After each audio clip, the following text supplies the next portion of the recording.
ഇന്ന് കേരളം ഏറെ ഭയത്തോടെയും ദുഃഖത്തോടെയും കണ്ടുകൊണ്ടിരിക്കുന്ന ഒരു ദുരന്തമാണ് വയനാട് ഉരുൾപൊട്ടൽ ദുരന്തം. ഒരു ചെറിയ പ്രദേശത്ത് ഈ ദുരന്തം സംഭവിച്ചപ്പോഴേക്കും 280-ലേറെ ജീവനുകളാണ് ഒരു രാത്രി കൊണ്ട് ഇല്ലാതായത്. അങ്ങനെയെങ്കിൽ വർഷങ്ങളായി മലയാളികളുടെ തലക്ക് മുകളിൽ ഒരു ജലബോംബായി നിലകൊള്ളുന്ന മുല്ലപ്പെരിയാർ അണക്കെട്ട് തകർന്നാൽ എന്തായിരിക്കും സംഭവിക്കുക എന്നതിനെക്കുറിച്ച് നിങ്ങൾ ചിന്തിച്ചിട്ടുണ്ടോ? കേവലം 50 വർഷം മാത്രം സുരക്ഷാ കാലാവധിയുള്ള മുല്ലപ്പെരിയാർ ഡാം 130 വർഷങ്ങൾ പിന്നിടുമ്പോഴും ഒന്നും സംഭവിക്കാൻ പോകുന്നില്ല എന്ന ധൈര്യം കൊണ്ടാണോ, അതോ പ്രതികരിച്ചിട്ടും കാര്യമില്ലെന്ന തിരിച്ചറിവ് കൊണ്ടാണോ ആളുകൾ ഈ വിഷയത്തെ വേണ്ട പോലെ കൈകാര്യം ചെയ്യുന്നില്ല എന്നതാണ് സത്യം. ഇന്നല്ലെങ്കിൽ നാളെ കേരളത്തിന്റെ നിലനിൽപ്പിനെ തന്നെ വിഴുങ്ങിക്കളഞ്ഞേക്കാവുന്ന വൻ അപകടമാണ് മുല്ലപ്പെരിയാർ ഡാമിന് പിന്നിൽ പതിയിരിക്കുന്നത്. ഇടുക്കി ജില്ലയിലെ തേക്കടിയിലാണ് മുല്ലപ്പെരിയാർ ഡാം സ്ഥിതി ചെയ്യുന്നത്. ഏറെ കാലങ്ങളായി 2 സംസ്ഥാനങ്ങൾ തമ്മിലുള്ള തർക്ക വിഷയമാണ് ഈ അണക്കെട്ട്. ജലനിരപ്പ് ഉയർത്തണമെന്ന് തമിഴ്നാട് ആവശ്യപ്പെടുകയും എന്നാൽ ആ നടപടി അണക്കെട്ടിന്റെ സുരക്ഷയെ ബാധിക്കുമെന്ന് പറഞ്ഞ് കേരള സർക്കാർ ഈ ആവശ്യത്തെ നിരാകരിക്കുകയും ചെയ്യുന്നത് പതിവ് സംഭവമാണ്. ലോകത്തിൽ ഇന്ന് നിലവിലുള്ള ഉയരം കൂടിയ ഭൂഗുരുത്വ അണക്കെട്ടുകളിൽ ഏറ്റവും പഴക്കമുള്ള അണക്കെട്ടാണ് മുല്ലപ്പെരിയാർ അണക്കെട്ട്. നിർമ്മാണ കാലഘട്ടത്തിൽ ഇത് ലോകത്തിലെ ഏറ്റവും വലിയ അണക്കെട്ടായിരുന്നു. സുറുക്കി മിശ്രിതം ഉപയോഗിച്ച് നിർമ്മിച്ച അണക്കെട്ടുകളിൽ ഇന്ന് ലോകത്ത് നിലവിലുള്ള ഏക അണക്കെട്ടെന്ന പ്രത്യേകതയും ഇതിനുണ്ട്. 1961-ലെ വെള്ളപ്പൊക്കത്തോടുകൂടിയാണ് യഥാർത്ഥത്തിൽ ഈ അണക്കെട്ടിന്റെ സുരക്ഷയെ ചൊല്ലിയുള്ള വാദപ്രതിവാദങ്ങൾ ഉയർന്നു വന്നത്. കാലപ്പഴക്കം ചെന്ന അണക്കെട്ടിന് ശക്തമായ വെള്ളപ്പാച്ചിലിനെ പ്രതിരോധിക്കാൻ സാധിക്കാത്തത് കൊണ്ട് തന്നെ മുല്ലപ്പെരിയാറിന്റെ താഴ്വരയിൽ താമസിക്കുന്ന ജനങ്ങൾക്ക് ഈ അണക്കെട്ട് സുരക്ഷാ ഭീഷണിയാണെന്ന് ആദ്യകാലങ്ങളിലെ ഉയർന്നു വന്നിരുന്ന വിഷയമാണ്. 2000-ൽ പദ്ധതി പ്രദേശത്തുണ്ടായ ഭൂമികുലുക്കത്തോടുകൂടിയാണ് കേരളത്തിന്റെ ആശങ്കകൾ ഇരട്ടിച്ചത്. വേണ്ടത്ര മുൻകരുതലുകൾ എടുത്താലും ഇനി ഒരു ദുരന്തത്തെ അതിജീവിക്കാൻ ഈ അണക്കെട്ടിന് കഴിഞ്ഞെന്നു വരില്ല. നിർമ്മാണത്തിന് ഉപയോഗിച്ചിരിക്കുന്ന മിശ്രിതങ്ങൾ കാലപ്പഴക്കത്തിൽ ഏറെ ഭാഗം ഒഴുകിപ്പോയിരുന്നു. അതുമാത്രമല്ല, മുല്ലപ്പെരിയാർ അണക്കെട്ട് സ്ഥിതി ചെയ്യുന്നത് രാജ്യത്തെ ഭൂചലന നിർണയ മാനദണ്ഡ പ്രകാരം സോൺ 3-ലാണ്. അതായത് റിക്ടർ സ്കെയിൽ 6.5 വരെ തീവ്രതയുള്ള ഭൂകമ്പങ്ങൾ ഉണ്ടായേക്കാവുന്ന മേഖലയാണ് സോൺ 3 എന്നറിയപ്പെടുന്നത്. അണക്കെട്ടിന്റെ ആകെ ഉയരത്തേക്കാൾ കൂടുതൽ വെള്ളം പൊങ്ങുന്ന സാഹചര്യമുണ്ടായാൽ വെള്ളം മുകളിലൂടെ അണക്കെട്ടിന്റെ താഴെ പതിക്കുകയും ആ സമ്മർദ്ദത്തിൽ അണക്കെട്ടിന്റെ അടിത്തറ ഇളകുകയും അതോടെ അണക്കെട്ട് നിലം പതിക്കുകയും ചെയ്യാം. ഇതുകൂടാതെ അണക്കെട്ടിന്റെ അടിഭാഗം ഇളകി മറിയുകയോ നിരങ്ങി മാറുകയോ ചെയ്യാനും സാധ്യതയുണ്ട്. പെട്ടെന്നുണ്ടായ പ്രളയജലത്തിൽ മധ്യപ്രദേശിലെ ടിഗ്ര അണക്കെട്ട് നിലം പതിച്ചത് ഇതുപോലെയായിരുന്നു.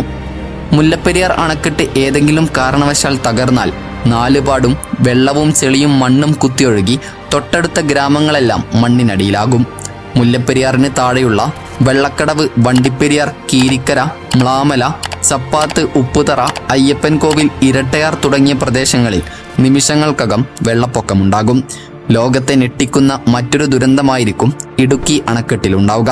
മുല്ലപ്പെരിയാറിലെ 443 ദശലക്ഷം ക്യൂബിക് മീറ്റർ വെള്ളം 50 കിലോമീറ്റർ മാത്രം ദൂരത്തുള്ള ഇടുക്കി അണക്കെട്ടിലേക്ക് മിനിറ്റുകൾക്കകം കുതിച്ചെത്തും. 30 ദശലക്ഷം ക്യൂബിക് മീറ്ററാണ് ഇടുക്കി അണക്കെട്ടിന്റെ സംഭരണശേഷി. മുല്ലപ്പെരിയാർ പൊട്ടിയാലും താങ്ങാനുള്ള ശേഷി കണക്കാക്കിയാണ് ഇടുക്കി അണക്കെട്ട് നിർമ്മിച്ചതെന്ന് പറയുന്നുണ്ടെങ്കിലും ഒറ്റയടിക്ക് ഇത്രയും വെള്ളവും ചെളിയും മണ്ണുമായി കുത്തിയൊഴുകിയെത്തുമ്പോൾ ഈ മർദ്ദം ഇടുക്കിക്ക് താങ്ങാനായെന്ന് വരില്ല. ഇതുമൂലം ഇടുക്കിയിൽ 15 അടിയോളം ഉയരത്തിൽ വെള്ളം പൊങ്ങിയേക്കാം. ഒറ്റയടിക്കുള്ള വെള്ളത്തിന്റെ തള്ളലിൽ ഇടുക്കി അണക്കെട്ട് തകർന്നേക്കും. ഇതിന് താഴെയായി കുളമാവ്, ചെറുതോണി, ലോവർ പെരിയാർ, ഭൂതത്താൻകെട്ട് എന്നീ അണക്കെട്ടുകളുമുണ്ട്. വെള്ളത്തിന്റെ തള്ളൽ ഈ അണക്കെട്ടുകളെയും തകർത്തേക്കാം. 2 അണക്കെട്ടിലും കൂടിയുള്ള 2440 ദശലക്ഷം ക്യൂബിക് മീറ്റർ വെള്ളം തള്ളുമ്പോൾ പെരിയാറിന്റെ ഇരുകരകളിലുമുള്ള താഴ്ന്ന പ്രദേശങ്ങളിലെല്ലാം വെള്ളം ഇരച്ചു കയറും. പെരുമ്പാവൂർ, ആലുവ നഗരങ്ങൾ വെള്ളത്തിനടിയിലാകും. ചാലക്കുടി പുഴ പെരിയാറിൽ ചേരുന്നതിനാൽ ചാലക്കുടി ഭാഗത്തും വെള്ളം പൊങ്ങും. കുത്തിയൊഴുകുന്ന വെള്ളം വേമ്പനാട് കായലിലേക്കും മുനമ്പം ഭാഗത്തേക്കും തള്ളിക്കയറും. ഇടുക്കി, കോട്ടയം, എറണാകുളം, ആലപ്പുഴ, തൃശൂർ ജില്ലകളും കൊടുങ്ങല്ലൂർ ഭാഗങ്ങൾ എന്നിവിടങ്ങളിലും വെള്ളം വന്നു നിറയും. 5 ജില്ലകളിലെ 35 ലക്ഷം വരുന്ന ജനങ്ങളെ ഇത് ബാധിക്കും. ലക്ഷക്കണക്കിന് വീടുകൾ, വ്യാപാര സ്ഥാപനങ്ങൾ, ഫാക്ടറികൾ എന്നിവ വെള്ളത്തിനടിയിലാകുന്നത് കനത്ത നാശനഷ്ടത്തിന് ഇടയാക്കും. വെള്ളപ്പൊക്കത്തെ തുടർന്ന് പകർച്ചവ്യാധികളും പൊട്ടിപ്പുറപ്പെടാൻ സാധ്യത ഏറെയാണ്. മുല്ലപ്പെരിയാർ ഡാമിനൊപ്പം ഇടുക്കി ഡാമിന്റെ കൂടി തകർച്ച കേരളത്തെ രണ്ടായി വിഭജിക്കുന്നതിന് ഇടയാക്കുമെന്നാണ് ഡാമിന്റെ ബലക്ഷയം പഠിക്കാൻ സുപ്രീം കോടതി നിയോഗിച്ച central soil and material research station team നൽകിയ രഹസ്യ റിപ്പോർട്ടിൽ പറയുന്നത്. പുതിയ അണക്കെട്ട് നിർമ്മിക്കാൻ കുറഞ്ഞത് 7 വർഷം വേണമെന്നാണ് ജലസേചന വകുപ്പ് കരുതുന്നത്. എന്നാൽ അടിയന്തിരമായി ഡാം നിർമ്മിക്കണമെന്ന് ആവശ്യപ്പെട്ടാൽ 5 വർഷത്തിനകം നിർമ്മാണം പൂർത്തിയാക്കാനാകുമെന്നാണ് വിലയിരുത്തൽ. എന്നാൽ മുല്ലപ്പെരിയാർ ഡാം വൻ അപകടമുണ്ടാക്കുമെന്ന് ന്യൂയോർക്ക് ടൈംസ് 2023 മുന്നറിയിപ്പ് നൽകിയിരുന്നു.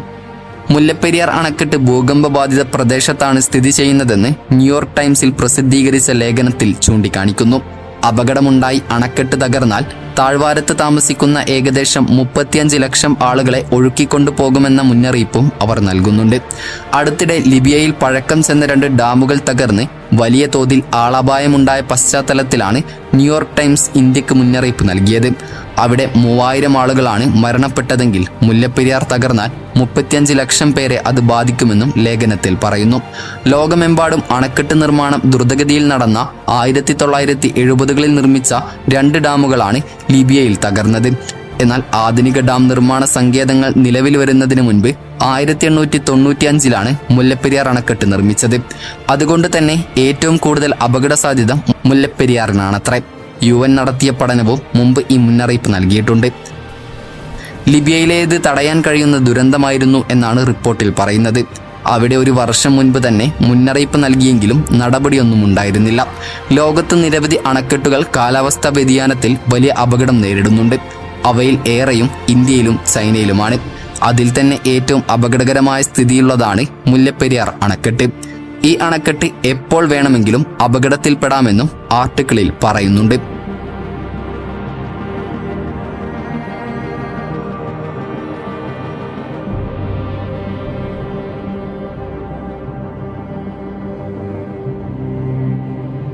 ഏതായാലും മഴ അവസാനിക്കുന്നതോടെ ഈ വിഷയവും അപ്രത്യക്ഷമാകുമെന്നറിയാം. പക്ഷേ മുന്നറിയിപ്പ് ലഭിച്ചിട്ടും ഒരു നടപടിയും സ്വീകരിക്കാതിരിക്കുന്നത് വലിയൊരു ദുരന്തത്തിലേക്ക് വഴിവെക്കുമോ എന്ന ചോദ്യം ബാക്കിയാണ്. അപകടമൊന്നും സംഭവിക്കാതിരിക്കട്ടെ എന്ന് നമുക്ക് പ്രാർത്ഥിക്കാം. കൂടെ സർക്കാർ ഇതിനൊരു പരിഹാരം കണ്ടെത്തേണ്ട സമയം അതിക്രമിച്ചിരിക്കുന്നു എന്നതാണ് സത്യം. നിങ്ങളുടെ വിലയേറിയ അഭിപ്രായങ്ങൾ കമൻ്റായി രേഖപ്പെടുത്താൻ മറക്കരുത്. അപ്പോൾ മറ്റൊരു ഇൻഫർമേറ്റീവായ വീഡിയോയുമായി വരുന്നതുവരെ ഗുഡ് ബൈ.